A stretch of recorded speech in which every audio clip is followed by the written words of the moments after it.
Halo pemirsa JPR TV dari Sabang sampai Maroke dari Biangas hingga Pulau Rote.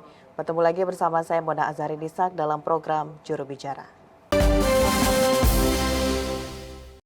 Pemirsa, seperti yang kita ketahui bahwa selama ini pemerintah terus berupaya untuk melindungi masyarakat dari gejolak kenaikan harga minyak dunia. Salah satunya adalah dengan memberikan BBM bersubsidi. Namun pemirsa, sebelumnya pemerintah telah mengumumkan bahwa saat ini subsidi untuk BBM tersebut mengalami pembengkakan hingga 3 kali lipat. Dan apabila hal ini terus dilakukan, maka akan terjadi peningkatan yang lebih besar lagi. Oleh karena itu, pemerintah secara resmi mengumumkan pengalihan subsidi bahan bakar minyak. Pengumuman tersebut disampaikan langsung oleh Presiden Joko Widodo pada Sabtu 3 September 2022 lalu. Lalu pemirsa, kita membahas lebih jauh bagaimana upaya yang dilakukan oleh pemerintah ini, apa dasarnya sehingga pemerintah melakukan alih subsidi BBM, dan bagaimana ke depan strategi agar subsidi BBM tersebut bisa tepat sasaran bagi masyarakat Indonesia. Kita akan bahas dalam program Juru Bicara kali ini. Sudah bersama dengan kita saat ini Direktur Pengelolaan Media IKP Kementerian Kominfo Republik Indonesia, Bapak Nur Sode Gunarjo. Assalamualaikum Pak Gun. Waalaikumsalam warahmatullahi wabarakatuh. Selamat siang, Sehat Pak salam Gun? sejahtera bagi kita semua. Sehat ya Alhamdulillah Pak? sehat. Baik, Iya. Pak Gun, ini yang masih hangat-hangatnya diperbicarakan di masyarakat Indonesia bahwa adanya alih subsidi BBM, Pak Gun. Tadi kita juga sempat membahas bahwa sebelumnya pemerintah telah menyebutkan bahwa saat ini adanya peningkatan dari subsidi BBM tersebut di Indonesia sebanyak 3 kali lipat. Namun Pak Gun, untuk lebih rinci lagi sebenarnya apa alasan dan juga tujuan sehingga pemerintah akhirnya memilih keputusan untuk menaikkan harga BBM ini, Pak?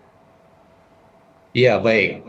Tentunya yang pertama perlu kita sampaikan bahwa pemerintah tentu telah mempertimbangkan banyak hal ya secara komprehensif, telah menghitung secara seksama, kemudian disertai juga dengan penelitian-penelitian yang mendalam, ya mengapa opsi kenaikan atau menaikkan harga BBM ini yang dipilih.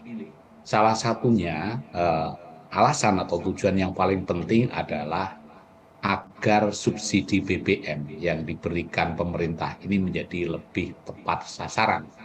Ya. Mengapa demikian? Mungkin pertanyaannya, kenapa? Apakah selama ini tidak tepat sasaran?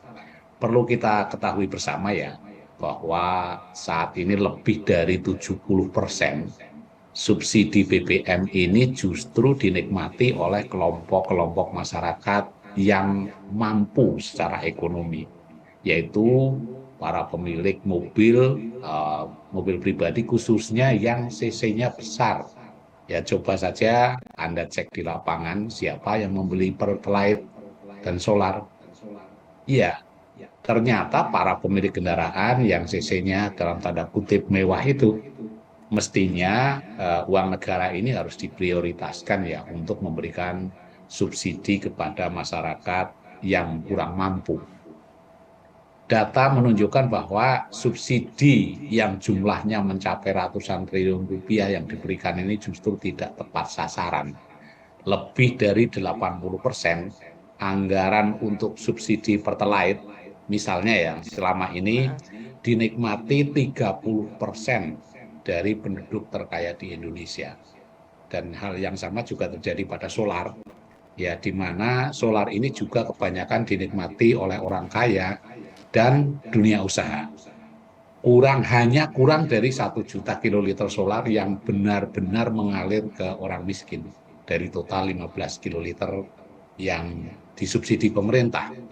Nah, inilah tentu yang ketika saat ini terjadi dinamika harga BBM di global, di dunia, maka pemerintah tentu telah berupaya ya untuk menekan harga BBM ini agar tetap terjangkau oleh masyarakat. Nah, oleh karena itu anggaran subsidi dan kompensasi BBM tahun 2022 misalnya ya telah meningkat 3 kali lipat, ditingkatkan 3 kali lipat. Dari yang semula 152,5 triliun pada tahun sebelumnya, ini menjadi 502,4. Ya, 152,5 menjadi 502,4.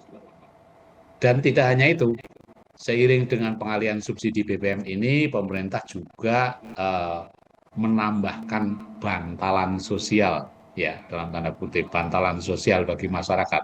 Apa saja itu? Yang pertama adalah bantuan langsung tunai atau BLT BBM yang total besarnya ini adalah 12,4 triliun. Besar sekali ya. Ya. Dan ini diberikan kepada 20,65 juta keluarga yang kurang mampu. Dengan besarannya sekitar 150.000 per bulannya. Dan mulai diberikan pada bulan September selama 4 bulan. Jadi mulai bulan ini BLT BBM ini sudah mulai disalurkan. Dan kemudian pemerintah juga menyalurkan bantuan subsidi gaji atau upah yang singkatannya BSU dengan alokasi anggarannya ini mencapai 9,6 triliun yang diberikan kepada 16 juta pekerja dengan gaji maksimum 3,5 juta per bulan dalam bentuk bantuan subsidi upah yang diberikan sebesar masing-masing ini Rp600.000. Selain itu, Presiden Joko Widodo juga telah memerintahkan kepada pemerintah daerah untuk menggunakan 2%, ya, 2% dana transfer umum atau DTU sebesar 2,17 triliun untuk bantuan angkutan umum, kemudian bantuan ojek online, dan untuk nelayan. Pada intinya, sekali lagi, pemerintah berkomitmen agar penggunaan subsidi yang merupakan uang rakyat ini harus tepat sasaran. Subsidi harus lebih menguntungkan masyarakat yang kurang mampu.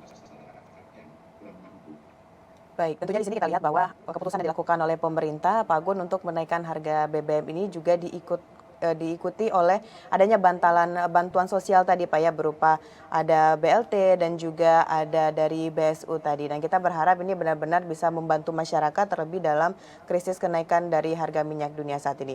Namun Pak Gun, setelah ini hal yang paling penting juga akan kita bahas bagaimana ini subsidi tersebut benar-benar bisa tersalurkan kepada masyarakat yang membutuhkan. Namun Pak Gun, kita akan jeda pariwara sejenak, pemirsa tetap di program Juru Bicara.